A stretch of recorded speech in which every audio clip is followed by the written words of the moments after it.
Once again, we are present with the most important topic that is related with our mathematics. और आज हम लोग अपने इस क्यूब को सीखेंगे। शायद मुझे लगता है कि मैंने आपको क्यूब के डेफिनेशन को बता रखा है। फिलहाल अगर आप जानते हैं तो ठीक है, अन्यथा की कंडीशन में आप देखेंगे तो डेफिनेशन भी आ जाएगी। लेकिन इम्पोर्टेंट क्या है, अपने इस इम्पोर्टेंट एक पॉइंट को आज सीखना है। देखें लिखा गया यहाँ पे क्यूब, और क्यूब को हिंदी में घन कहते हैं। क्या कहते हैं? घन कहते हैं। ठीक, तो यहाँ देखेंगे जो आपके सामने आज बनी हुई आकृति है, इसी आकृति को हम लोग क्यूब बोलते हैं। और क्यूबिक आकृतियों को अगर हम देखने की बात करते हैं तो हम लोगों ने देखा है लूडो का पासा एक इसका एग्जाम्पल है, जिसमें क्या होता है, जिसमें जो लंबाई होती है ना, ये जो लंबाई है वह अगर हम उसको ए मान लेते हैं तो इसकी लंबाई तो ए होती ही है, लेकिन उसकी चौड़ाई भी हमको क्या रहना चाहिए, ए ही रहना चाहिए। क्यों रहना चाहिए? क्योंकि यहाँ लिखा गया है इसमें जितने पृष्ठ बने हैं सब क्या है, वर्गाकार पृष्ठ है। कैसे पृष्ठ है? वर्गाकार पृष्ठ है। और वर्गाकार पृष्ठ होने का मतलब हुआ कि चाहे इस पृष्ठों में देखेंगे, चाहे वह लंबाई हो जाए, चाहे वह चौड़ाई हो जाए, और चाहे वह ऊंचाई हो जाए, सभी की दूरियां आपस में बराबर होंगी। अगर हम एक भुजा को ए मानते हैं तो बाकी सभी भुजाएं इक्वली ए हो जाएंगी। मुझे लगता है यहाँ तक समझ में आ गया। अब हमको क्या करना है, छोटी छोटी पॉइंट्स कुछ है लिखा गया, उसको देख लेते हैं। लिखा गया है 6 वर्गाकार पृष्ठ। वर्गाकार पृष्ठ का मतलब आप यहाँ पे देख रहे हैं, पहला है सामने है, फिर एक नीचे है, एक ऊपर है, एक लेफ्ट में, एक राइट में, एक पीछे है। कुल मिला करके आपको मैं बता दूं कि 6 वर्गाकार, देखिए इसकी डेफिनेशन भी हो जाएगी कि 6 वर्गाकार पृष्ठों से घिरी हुई बंद आकृति को क्या बोलते हैं, क्यूब बोलते हैं। और यही क्यूब की क्या है, डेफिनेशन है। 6 वर्गाकार पृष्ठों से घिरी हुई बंद आकृति को क्या बोलते हैं, क्यूब बोलते हैं या घन बोलते हैं। मुझे लगता है डेफिनेशन क्लियर होगी। आगे के पॉइंट्स क्या है, ये कंपटीशन की परीक्षा में भी छोटे छोटे जो क्वेश्चंस हैं ये पूछे जाते हैं। डेफिनेशन खुद बता दिया कि जो वर्गाकार पृष्ठ हैं, जो ये वर्गाकार पृष्ठ हैं वो कितने होते हैं, 6 होते हैं। ये काम हो गया। दूसरे काम की बात करते हैं, यहाँ पे कोण की बात कर रहे हैं, और कोण कितने होते हैं, 12 होते हैं। ये मत समझिए इसका 2 गुना, ऐसा खेल नहीं है। खेल वहां पे दूसरा है। वहां पे कोण का मतलब साइड से मैं लगा लूं, अगर साइड्स का मतलब साइड मीन्स होता है भुजा, और यहाँ भुजा की मैं बात करूं अगर, तो आप समझ जाएंगे। क्या समझ जाएंगे? आप देखेंगे 1 2 3 4 5 6 7 8 9 10 11 12 नंबरिंग मैं नहीं कर रहा हूँ, लेकिन इतनी में से जितनी इसमें रेखाएं आप पाएंगे ना, सभी रेखाओं को अगर काउंट कर लेंगे तो वही उसकी साइड कहलाएगी और वही उसका कोर कहलाएगा। यहाँ पर जिसमें संख्याओं की बात करते हैं तो वह कितने होते हैं, 12 होते हैं। बात समझ में आ गई यहाँ तक? अगले पॉइंट पे चलते हैं। वर्टेक्स, जिसको इंग्लिश में एक मिनट यहाँ पे लिख देता हूँ।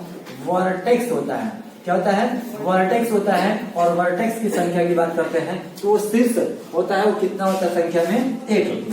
अब शीर्ष को मैं यहाँ पे डिनोट थोड़ा सा कर दूं, छोटा छोटा बना देता हूँ। जो कॉर्नर है, कॉर्नर का मतलब ये जो आपकी आकृति बनी है, अगर आकृति में देखेंगे तो ये ब्लू कलर का मैं बना रहा हूँ, और ये ब्लू कलर में आप देखेंगे तो कुल मिलाकर के आपके कितने पॉइंट बन गए, 8।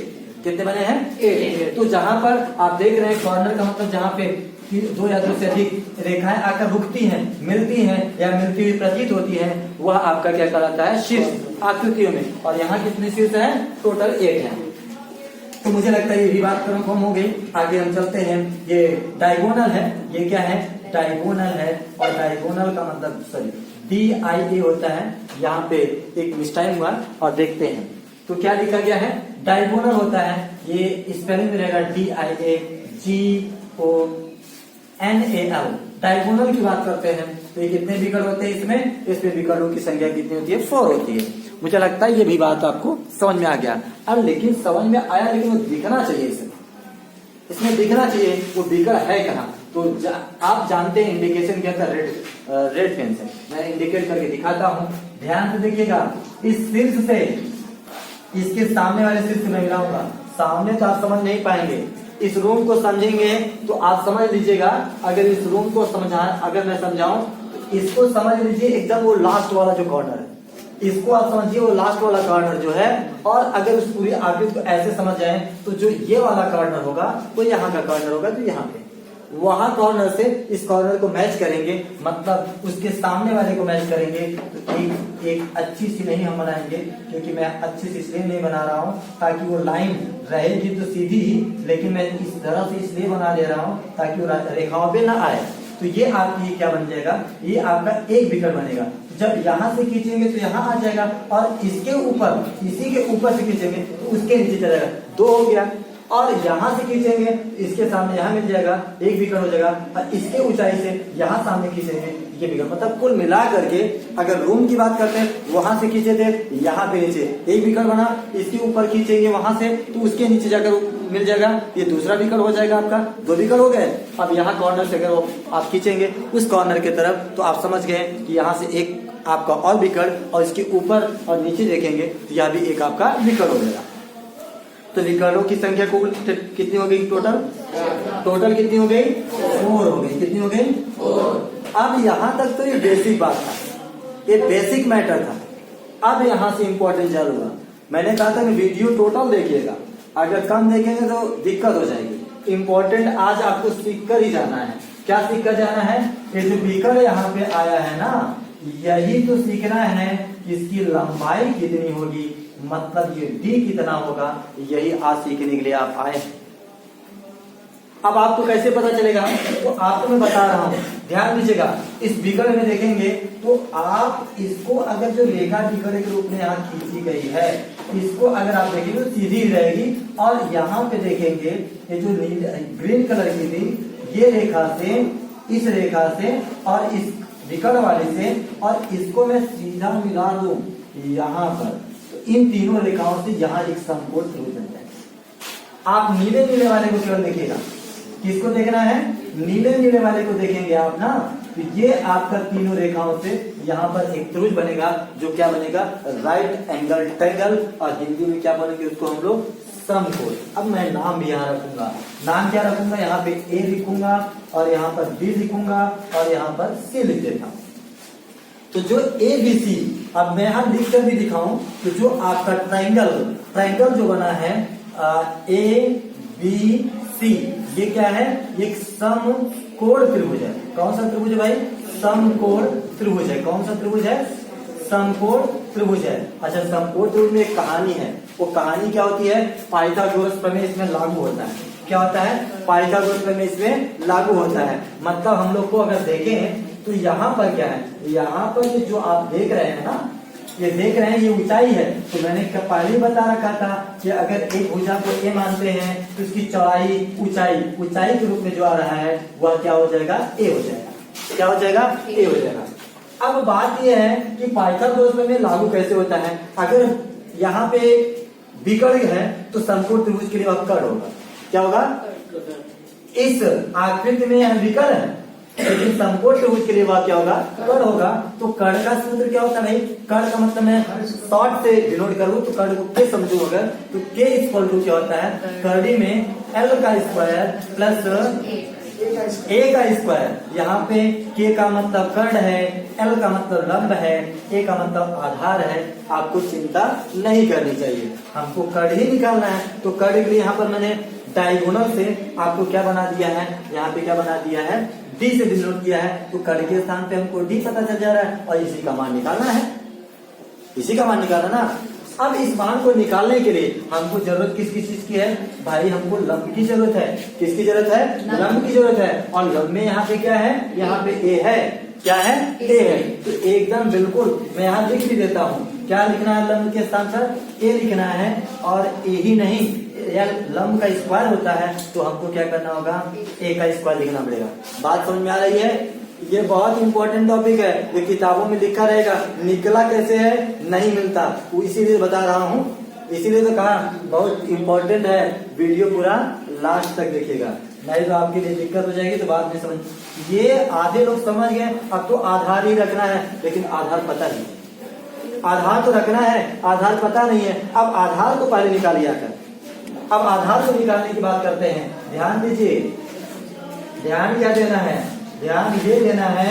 अब ये रेड वाला जो मार्कर चलेगा किधर किधर चला उसको ध्यान देना है। जो आधार वाली भुजा ये वाली थी ये अभी पता नहीं है, इसी को पता करना है। क्या पता करना है?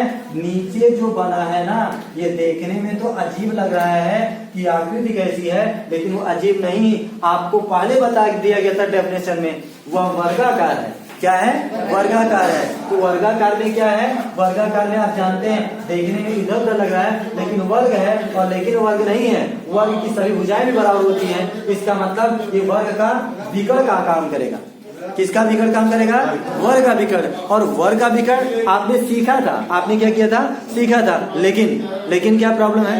लेकिन है हम फिर निकाल कर देखेंगे। अब मैं यहाँ पर निकाल कर दिखाता हूँ। यहाँ आप इसमें ध्यान से देखिएगा, आप ध्यान से देखेंगे, समझ लीजिए नीचे वाला हम उठाकर इधर लिख दिए हैं। अब क्या करेंगे? ये देखो विकर्ण निकालने जा रहा है। किसका विकर्ण है? ये वर्ग का विकर्ण है। और वर्ग की विकर्ण में क्या करना है? भुजाएं आपको पता रहना चाहिए पहले से। क्या पता रहना चाहिए? और क्या पता रहना चाहिए? शायद मुझे लगता है दिख नहीं रहा है, थोड़ा सा मैं ऐसे कर लेता हूँ तो आपको क्या करेगा वो दिखेगा भी। ठीक है, दिखेगा तभी तो आप समझ पाएंगे। ठीक है, हाँ देखिए मैं क्या बता रहा था? मैं बता रहा था कि जो आपका भुजा पहले ही माना गया था ये है, तो इसका कर्ण क्या होगा? इसका कर्ण अगर आपको निकालना है तो क्या करेंगे? हम क्या करेंगे? कर्ण का सूत्र यहाँ लगा लेते हैं, क्योंकि यहाँ दोनों भुजा दिया गया है तो कर्ण निकालना आसान हो जाएगा मेरे लिए। तो क्या करेंगे? लंब के स्क्वायर और आधार के स्क्वायर के स्थान पर हम क्या करते हैं? दोनों का मान रख करके इसका कर्ण होगा और यहाँ पर वो आधार का काम कर देगा, क्योंकि मैं ये नीचे वाले आधार को लाया हूँ और ये विकर्ण यहाँ पे बना है, यहाँ पर भी वही विकर्ण बना है। आप समझ रहे होंगे? समझ रहे हैं तो नाम मान रख करके देख लेता हूँ। देखिए सब लोग, लंब क्या है? ए का स्क्वायर हो जाएगा, प्लस आधार क्या है? ए है, इसका स्क्वायर और ए स्क्वायर जुड़ जाएगा, ये 2a स्क्वायर होगा। और कड़ी का खेल बहुत बार बताया गया है। कड़ी का खेल का मतलब कड़ी जो होता है वर्गमूल निकालने के लिए, वह मतलब कड़ी जो निशान है उसका मतलब ये होता है वर्गमूल निकालना। आप जानते हैं 2 का वर्गमूल बनता नहीं है, ना तो बनेगा। 2 का वर्गमूल नहीं बनेगा तो ए स्क्वायर का, और जिसका वर्गमूल बनता है कड़ी से बाहर। मतलब मिलाकर मैं बता दूं तो ये कड़ी से बाहर होगा तो केवल सिंगल होता है, क्योंकि जोड़ा बन करके बाहर निकल जाता है और यह आपका 2 हो जाता है। कुल मिलाकर बताने का मकसद यहाँ पे कर्ण निकल गया, यहाँ पे कर्ण निकल गया, और यही इसका क्या है? आधार है। और आधार का मतलब मैं यहाँ डिनोट कर दूं तो एक कड़ी में 2 है। इस समकोण त्रिभुज में आधार है, एक कड़ी में अब 2 आ गया और इसमें वो काम कर रहा था कर्ण का। अब आप बात समझ गए होंगे। तो अब यहाँ पे जो मैं निकाल रहा था इसी समकोण का तो निकाल रहा हूँ। तो लंब में तो आपका वही ए मिल गया था और आधार में आप समझ रहे होंगे। अब हमको मान रखने के लिए मिल गया, रख देता हूँ। क्या मान रख दूं भाई? आप रेड पेन से रखा गया तो मैं रेड पेन से रख देता हूँ। तो ए का मतलब आधार और रख देता हूँ एक कड़ी में 2 और स्क्वायर है तो स्क्वायर लगा देता हूँ। समझ में आ रहा है? अगर समझ में आ रहा है तो आप और समझ लीजिए। क्या समझ लेंगे? सॉरी, क्या समझ लेंगे हम लोग क्या समझ लेंगे? आगे मैं लिख रहा हूँ, ध्यान दीजिए। रूट में लिख देता हूँ ए का स्क्वायर, तो ये तो ठीक ही है, प्लस ए रूट में 2 का स्क्वायर करेंगे तो ए का स्क्वायर अलग होगा। ये बताया गया कड़ी से बाहर वाली संख्या का अलग से स्क्वायर होता है, वो ए स्क्वायर होगा। और कड़ी में 2 का भी स्क्वायर होगा। तो मैंने कई बार बताया है कड़ी में 2 का स्क्वायर कर देंगे, सॉरी ए का स्क्वायर, तो ये यहाँ पे लिखा जाएगा तो केवल ए लिखा गया था, ए स्क्वायर लिखा जाएगा। और कड़ी में 2 का स्क्वायर करेंगे तो कड़ी हट जाएगी, तो कुल मिलाकर के केवल 2 हो जाएगा। मैंने सूत्र पढ़ाया है। क्या सूत्र पढ़ाया है? कड़ी में ए गुणे कड़ी में ए बराबर क्या होता है? ए होता है। और क्यों होता है ये भी बताया गया, क्योंकि जब कड़ी का गुणा करेंगे तो ए स्क्वायर हो जाएगा। और ए स्क्वायर को हम क्या लिखते हैं? ए गुणे ए लिख सकते हैं। और ये जोड़ा बन करके, क्योंकि कड़ी का मतलब 2 का जोड़ा बनना, और जोड़ा बनकर बाहर निकल जाता है। कुल मिलाकर आप डायरेक्टली समझ गए होंगे कि किसी 2 कड़ी को एक जैसे आधार के अंदर गुणा करने पर कड़ी हटती है और केवल वही आधार लिखा जाता है। तो आप समझ गए होंगे कड़ी में 2 का स्क्वायर कर देंगे केवल 2 हो जाएगा। अब देखिए खेल बदल रहा है। क्या खेल बदल रहा है? जिसके लिए मेहनत किया जा रहा था वो बन रहा है। क्या बन रहा है मैं देख लीजिए, बता देता हूँ। अब 2a स्क्वायर का मतलब हो गया है 2 इंटू ए स्क्वायर मतलब 2a स्क्वायर, और यहाँ a स्क्वायर। अब ये बन जाएगा 3a स्क्वायर, जुड़ जाएगा भाई क्योंकि प्लस है ना। ये 2a स्क्वायर बन जाएगा और a स्क्वायर मिलाकर के आपका 3a स्क्वायर बनेगा। और फिर नियम आ गया, कड़ी में 3 वर्गमूल नहीं बनेगा, 3 का वर्गमूल नहीं बनेगा। जबरदस्ती तो बन ही जाएगा लेकिन सामान्य वर्गमूल नहीं बनेगा। तो आप जबरदस्ती वाला शब्द सुनकर परेशान मत होइएगा। बस अगले वीडियो किसी समय आप देखेंगे वो भी मिल जाएगा।